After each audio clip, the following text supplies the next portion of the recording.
Opening. What is equilibrium in chemistry? Please pause the video, write your best hypothesis or the answer, and then unpause the video. Okay, we're back. What is equilibrium? We're going to learn that today. Equilibrium. Well, we've seen chemical equations like this. Dihydrogen, which is a gas, plus dioxygen, which is a gas, yields H2O. It yields water, which is a liquid. And we've seen that before. But here's something we haven't seen. And this isn't a regular chemical equation. This is an extremely important chemical equation. In fact, I've heard people say this is the most important chemical equation in all of history because this particular chemical equation feeds the world. This chemical equation allows us to produce more food and prevent starvation on Earth. This is the one equation that is the most important equation to large-scale farming. It says dinitrogen, which is a gas, plus 3 moles of dihydrogen, which is a gas, yields 2 moles of, do you remember what NH3 is? NH3 is ammonia. And we often see ammonia as a liquid, but in this case, we're producing it as a gas. And ammonia is very important to farming.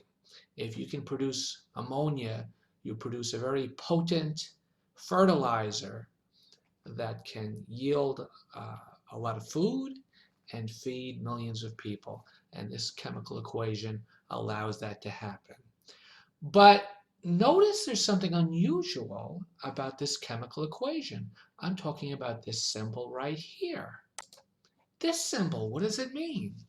It's an arrow that's pointing right, and it's an arrow that's pointing left.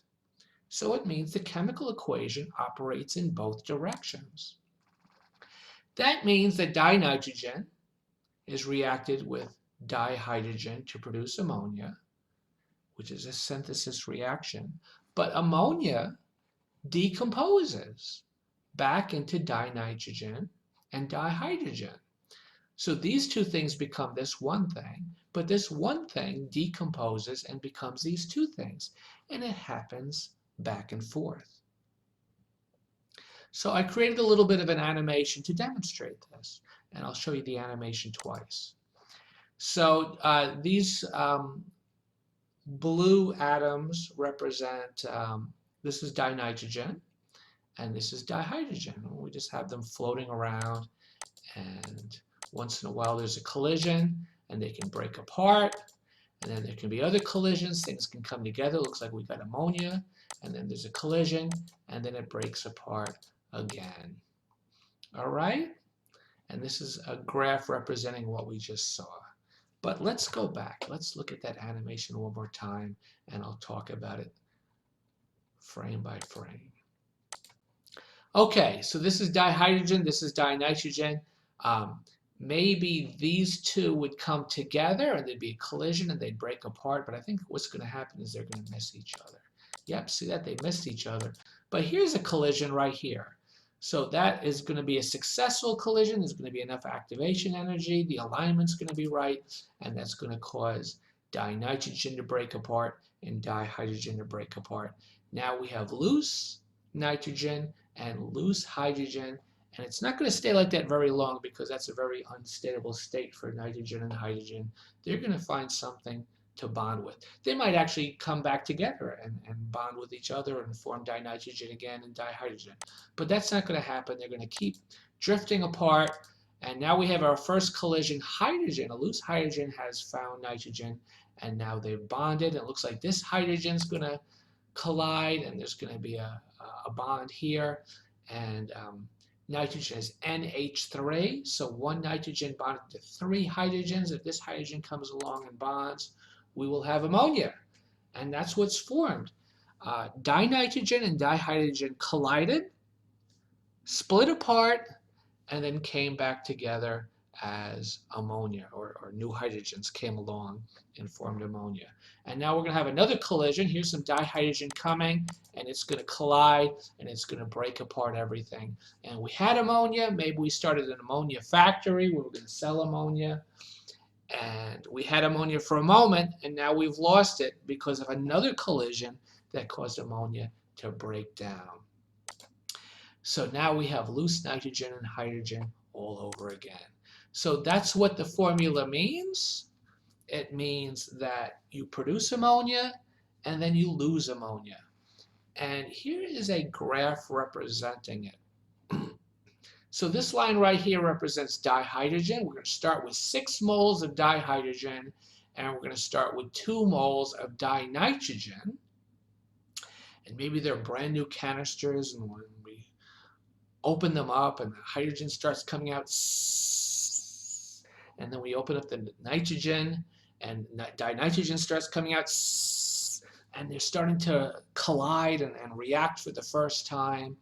And our amount of ammonia at time 0 is 0. We don't have any ammonia created at all. But the moment you release the dinitrogen and the dihydrogen, and they start to collide, you start to get ammonia for the first time. Ammonia starts to increase.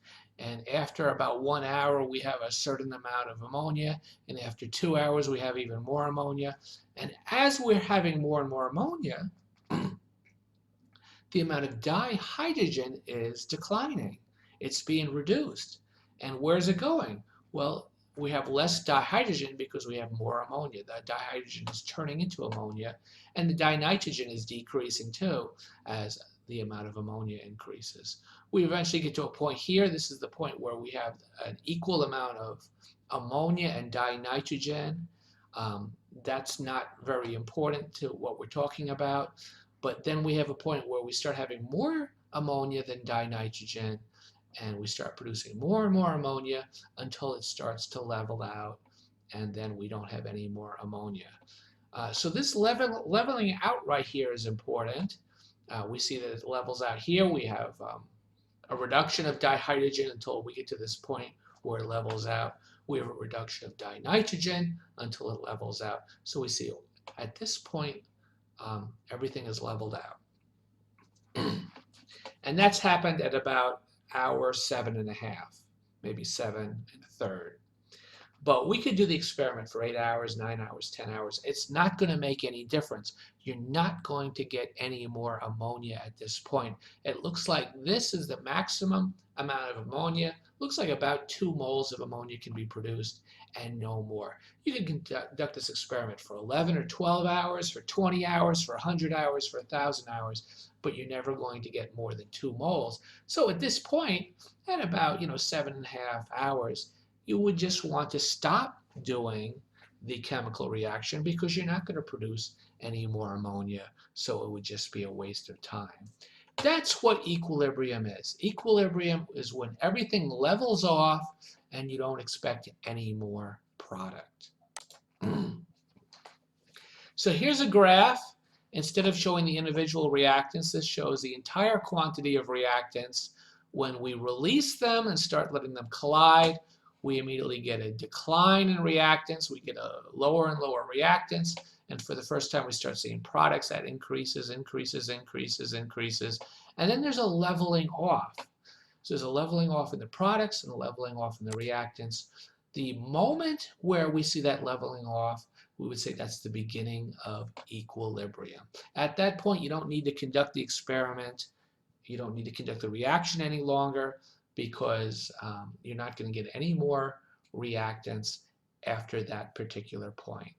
That's what equilibrium is, and we would say that it starts here. A lot of people think this is equilibrium. This is not. This is where things are equal, but equal is not equilibrium.